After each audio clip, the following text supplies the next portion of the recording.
So I guess the first thing I will say is that someday my new podium will be here. Yes, please. And since I know that, beautiful. and since I know that Reverend James will probably be watching this later, that's not a small hint at all.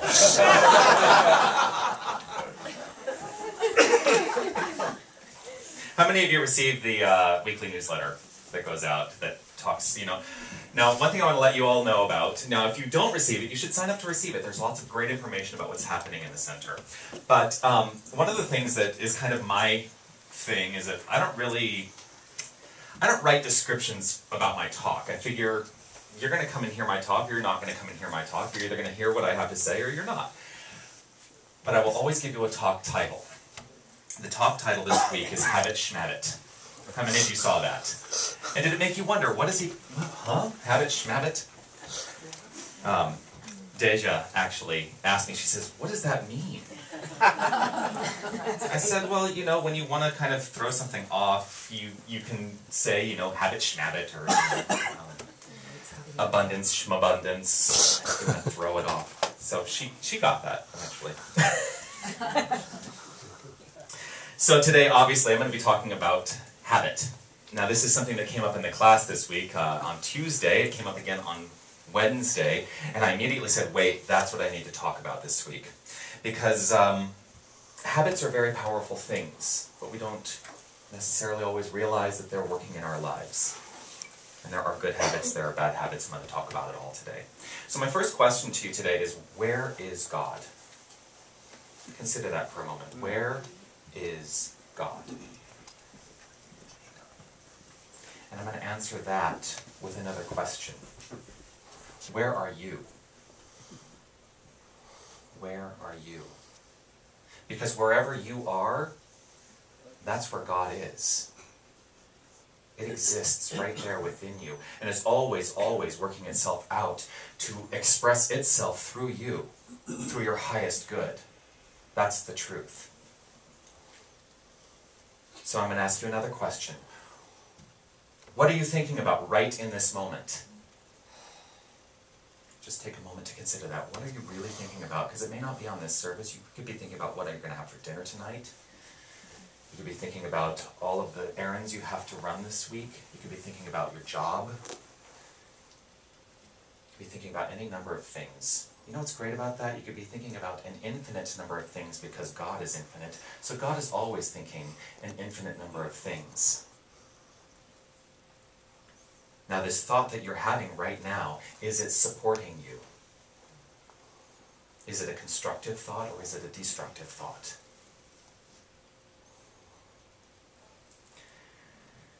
I found this quote online, and I just loved it.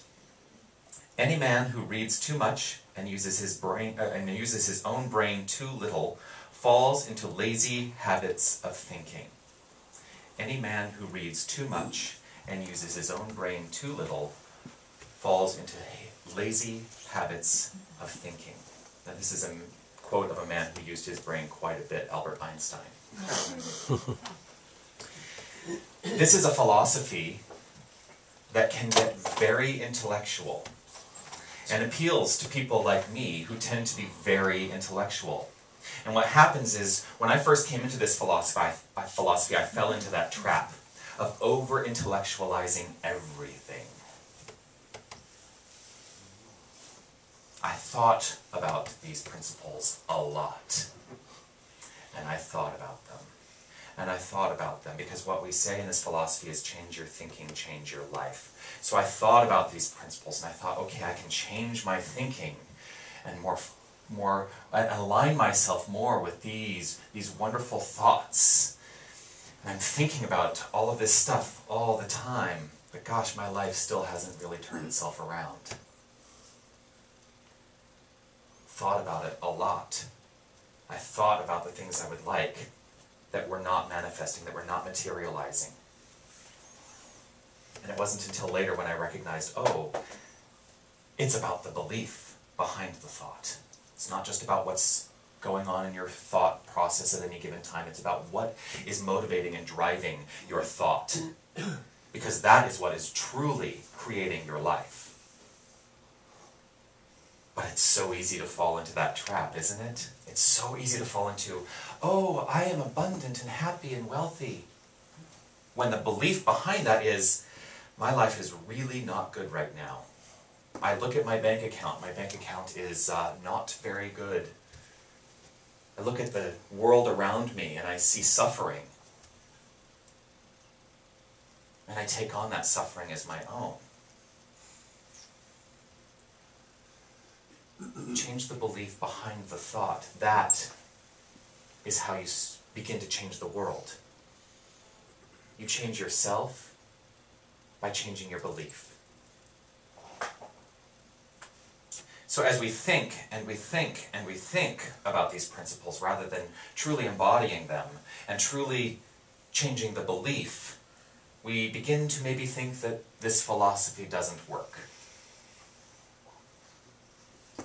There was an interesting phenomenon some years ago called The Secret. How many of you are familiar with The Secret? And you all know what the secret is. It's no secret. I do have a theory about why that phenomenon, and I will call it a phenomenon, came and left so quickly. It came quickly because here was our philosophy. Here is what we teach on a large scale, saying, change your thinking, change your life. Change your thinking, change your life. And it went away very quickly because it did not get to the root of change your belief, change your life. And so here are a lot of people who are reading this book, watching the movie, saying, wow, this is really great. I think this. And it's not happening for them. I say, well, that's a lot of hooey. This doesn't work. So they're on looking for the next thing. Well, you're the people in this room who know the truth and who come here consistently to know the truth. That there is a life of good for you. You ought to have it. You ought to live it. You are living it right here and right now to the degree that your belief supports that idea.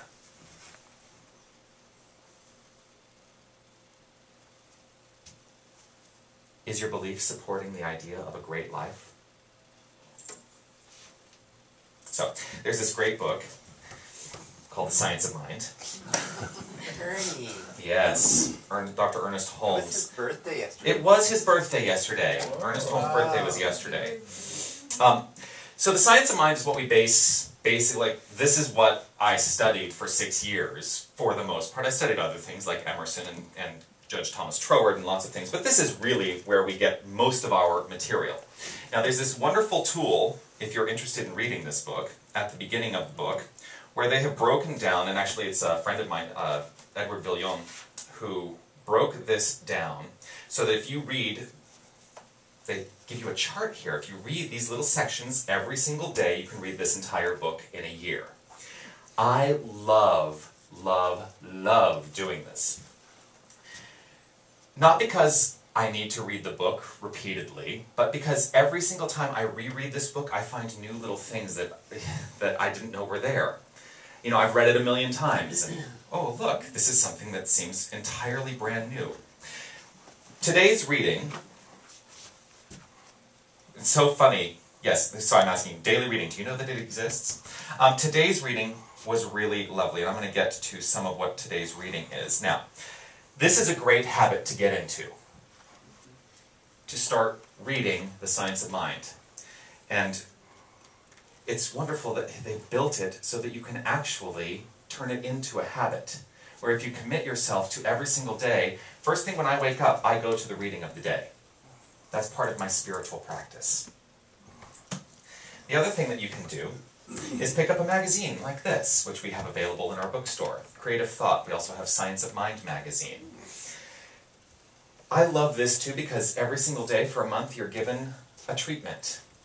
And I will give myself a little plug that this Wednesday the treatment was written by me.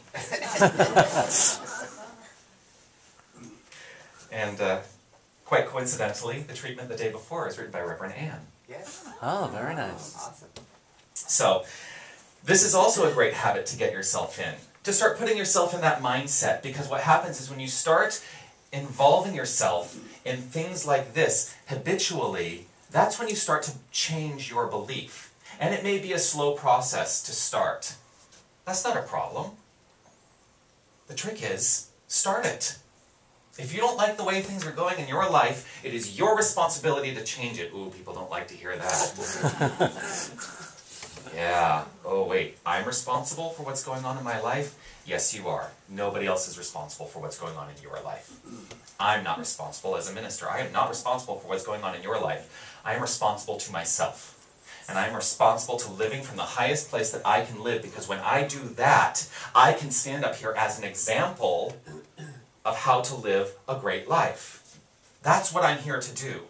I am not here to tell you how you should live your life. I'm here to give you the tools so that you can make your own choices about how to live your own life. And what it is that you want will come to fruition through your own use of your own mind. That's how this works. These readings, they're great reminders of the truth. Truth with a capital T.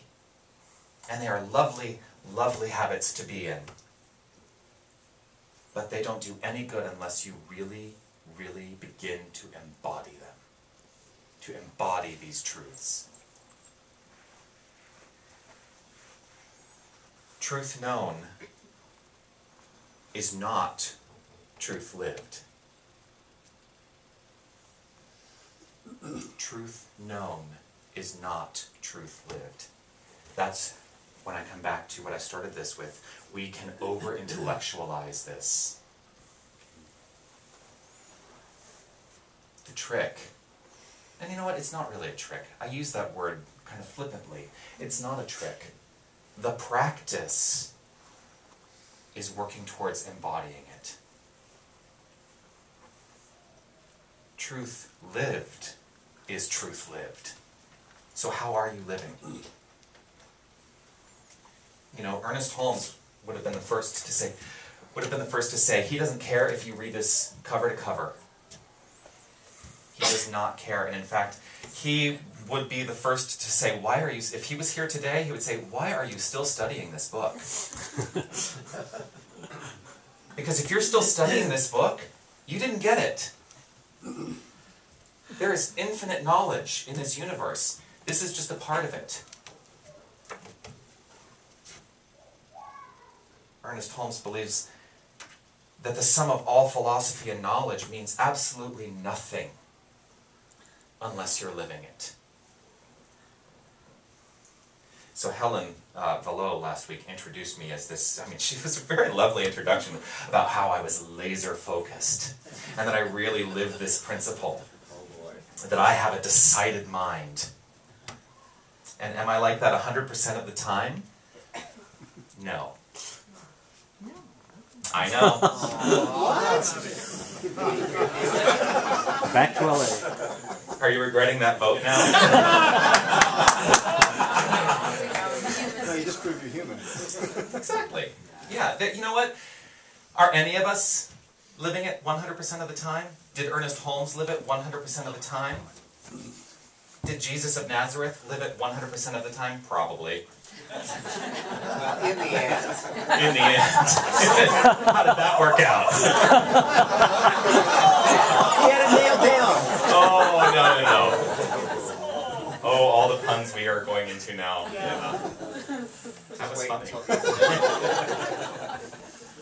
So, how do I know where I lack focus? How do I know where I lack focus? I look at my life. I look at my life. If there's something that's not working to my highest good, that's the point at which I have to stop and step back and say, hey, Jonathan, you need to take a look at this. It's just like, I think I'm going to get into this habit of like repeating stories, and I apologize because now I'm starting to think this all relates to when I was planning on coming here, and I may have talked about this last week, but when I was planning on coming here, Tanis can tell you, we worked really hard to find me a flight. And, I have 3 cats, it's the dead of winter, the thought of putting cats in a cargo hold was not working for me. It was also very expensive because I was coming here at the end of the holidays, and everything that around the idea of flying here came up with a lot of resistance. A lot of resistance. Not necessarily for me. I thought, well, yeah, I'd like to fly there. That would be, you know, go sit on a plane for a few hours and then I'm there, rather than drive for 72 hours.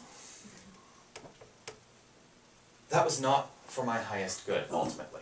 That's what I came to, because I'll tell you what, when I made that decision that I was not going to fly, that I was going to drive, everything aligned perfectly to make it a brilliant, brilliant experience. It was beautiful weather. I'm sorry that it did not, you know, continue after I got here. In fact, I think it snowed the very next day. But it was a gorgeous drive. I had my best friend Alex with me. It was so much fun. If you're on Facebook, you can go and watch all the videos.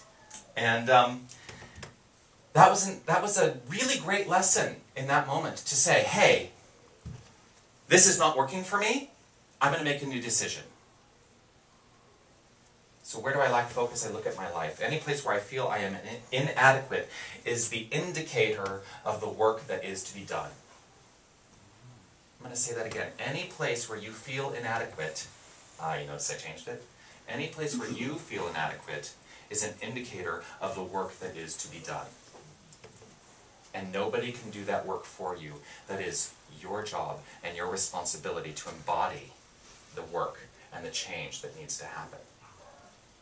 But I am going to give you a fair warning. Do not go on a witch hunt. Do not actively go out and start to seek out the places where your life is not working, because you know what? You don't need to seek them out. When they are there, they will rear their ugly heads. And that is the opportunity in that moment to turn it around. And once you recognize it, that's when you fix it. You fix it with truth, truth with a capital T. That you are the divine, you are God. And in that moment, you can stop wallowing in the mire. Feels so good sometimes, though, to wallow in the mire, right?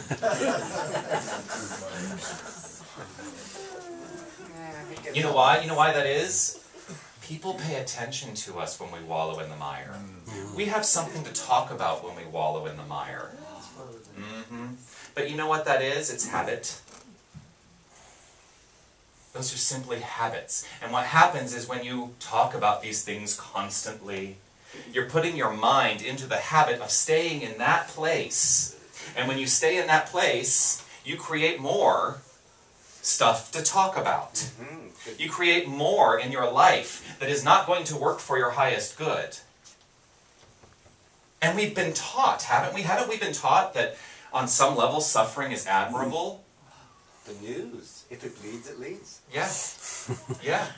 Suffering is a good thing. Well, I'm here to tell you, no. Suffering is not a good thing. Suffering is suffering. And I don't enjoy it. I don't think any of you probably enjoy suffering. And it is your responsibility to rise above it.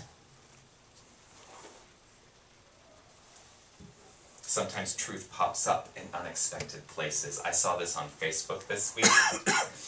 I love Facebook, by the way. I'll probably talk about Facebook a lot.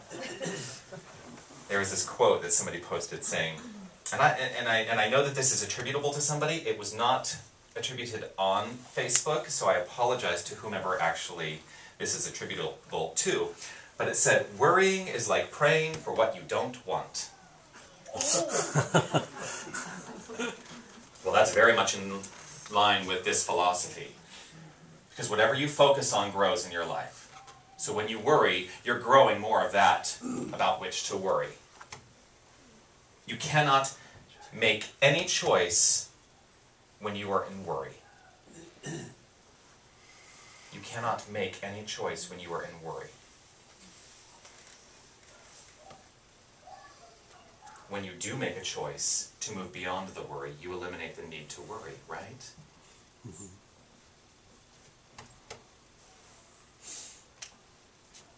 Do you know the song, I'm Just Wild About Harry? Yeah. The guy who wrote that, U.B. Blake, has a wonderful, wonderful quote about habits, too. I don't have any bad habits. They might be bad habits for other people, but they're all right for me. Which is a really good point. Because what works for me may not work for you. And the moral of that story is, don't judge. Don't look at other people, see what you think is happening in their lives, because I guarantee you, you don't truly know what's happening in anybody else's life. You only see what they present to you. So don't judge. Because quite frankly, living in judgment is another bad habit. So, from today's Science of Mind reading, the student of truth will maintain, I have to clarify first. He uses he throughout the book, talking about the student of truth will, blah, blah, blah, maintain that he lives in the perfect universe among people and is potentially perfect, that he will do this. Now, 1927. Yeah, you have to remember when this book was written, and when I say he, I'll usually try and say he or she. I mean, not always, just because I'm taking straight quotes, but obviously, he was gender specific then, not meaning to. Anyway, this is the reading. I'm going to get to it now. The student of truth will maintain that he or she lives in a perfect universe and among people potentially perfect. He or she will regulate his or her thinking to meet this necessity and will refuse to believe in its opposite. What a perfect quote today for me when I'm talking about habit, because he's actually talking about habit here. The student of truth, that's you, will maintain that he or she lives in a perfect universe and among people potentially perfect. So maintaining that you live in a perfect universe is a habit that you are forming by being here. And if you take classes, it is a habit that is more deeply being inculcated into you. That you live in a perfect universe, because you know what? God cannot be anything but perfect. God is the universe. So if there's anything that seems imperfect in your life, it is your creation. You're the one who created it, you're the one who's responsible for it. See? That personal responsibility thing, it gets people. It gets people. But you know what? There is so much power in being personally responsible for everything that's going on in your life, because that means you have the capacity to change it. Right? Or not. I heard that. Or not. But if you don't change it, if you don't take the time to change it yourself, don't complain. You're the one who's responsible. He continues here.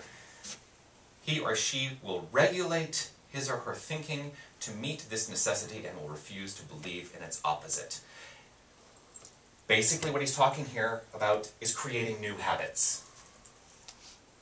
That rethinking your experience, rethinking your life in this universe, and living from that place, embodying that, is creating new habits in your life. And it can only grow what's happening for you in profound and positive ways. So again, I go back to, this is what I spent my time doing, learning new habits. That's why I get to stand up here with the title of Rev, which doesn't really mean anything. It just means that I've made a commitment to myself to live a specific way. And you give me the great honor of getting up and talking about it. That's it. It doesn't mean that I'm any more intelligent than you. It doesn't mean that I have some grand wisdom that you don't have. It's within you. You know what's great about it? Your being here means that the wisdom is within you. It's just presenting itself through me to you. The wisdom is already within you. Everything I say up here, you already know all this. You just may need to hear it in a different way today. You just need to hear it through my words. You like your voice. Well, thank you. And ultimately, that's what spiritual practice is all about. I am a firm believer in spiritual practice. That is what truly changed my life. That is what truly changed and helped me embody these principles, which has exploded my life in a way that is so profound I can't even tell you. So, what is your spiritual practice? What do you do on a daily basis to encourage yourself to encourage your mind, to establish new beliefs that are for your highest good. And as you consider this, I'm going to go back to, again, don't judge the answer. Because if you're sitting here saying, well, you know, I don't know, I don't really do that much. I show up on a Sunday, and it feels really good when I leave here. And I like the music. And I like the people that I meet. But is that it? Spiritual practice for me is daily. It is hourly. It is minute by minute, every moment, looking in people's faces, seeing their eyes, and knowing that every single person I see is God. It is a constant practice for me to recognize God in everyone and everything. But that's the life I've committed myself to. And once you start to see with those eyes, your life explodes, it expands. It's brilliant. And that's one of the things that really turned me on to this philosophy specifically. Because here, we learn to embody a workable spiritual practice. That we learn how to make things grow in our lives systematically. And again, that's going back to creating new habits. Because what is habit? Habit is simply something in your world that repeats itself over and over because it's a reaction in your own mind. Almost like a reflex. So we're simply changing our reflexes for our highest good. It's a workable spiritual practice. I said this in class the other night because, quite frankly, sitting on a mountaintop in lotus position does not work for me. You know, it's lovely for whomever that works for, but it doesn't work for me. I talked in class the other night about how I love living life. I love the highs and I love the lows and I love getting back up to the highs and going down to the lows because, quite frankly, that's fun. And if you are not having fun in your life, then why are you living it? Gosh, that sounded really judgmental.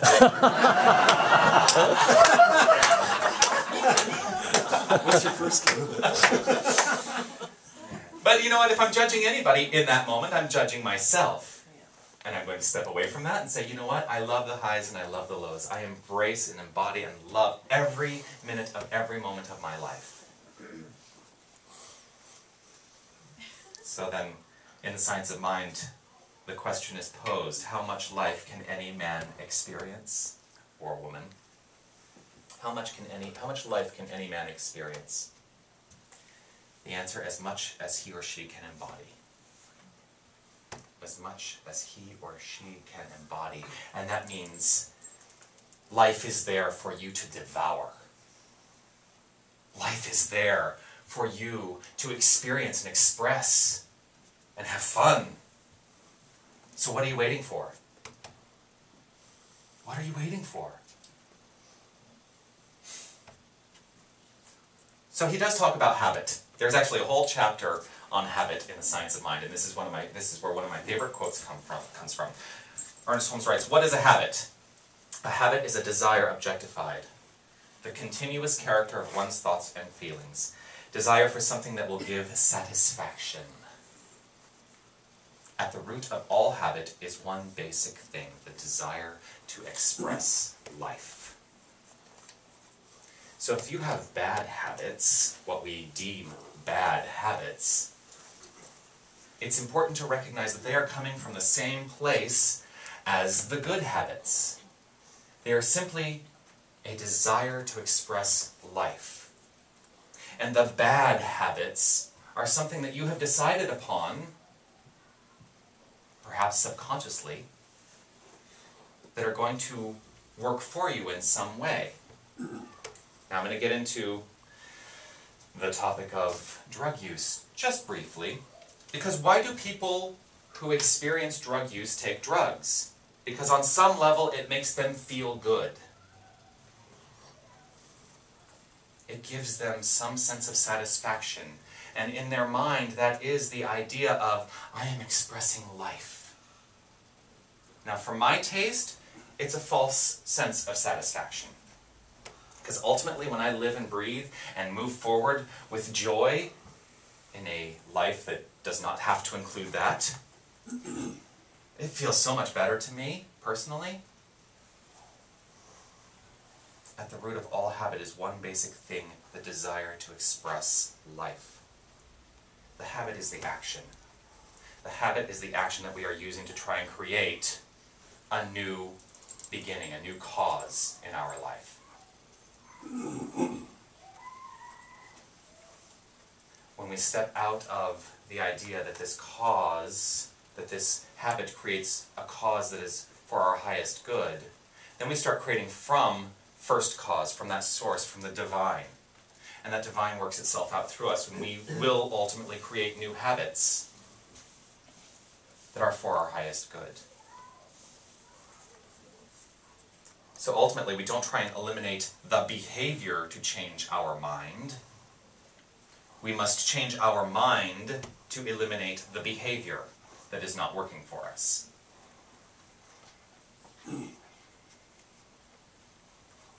As long as you are thinking and feeling what you do not want, your mind will continue to create your private, self-accepted hell on earth. Those are strong words. Those of you who are in the Power of Decision class are going to be reading that next week. As long as you are thinking and feeling what you do not want, your mind will continue to create your private, self-accepted hell on earth. So how do you get past the thinking of what you don't want? Try new things. Walk a different path. Be unexpected. That's one of my favorites. Be unexpected. Do something that you wouldn't expect. So I'm going to go back to what I talked about right at the beginning. Where is God? Where is God? God is here. God is now. God is in the details. God is in your habits. Embody that truth. Embody the truth that the divine is everywhere. Make that your habit. And my gift to you today is to say, go out and live. Because that's what you're here to do. Go out and live. Namaste.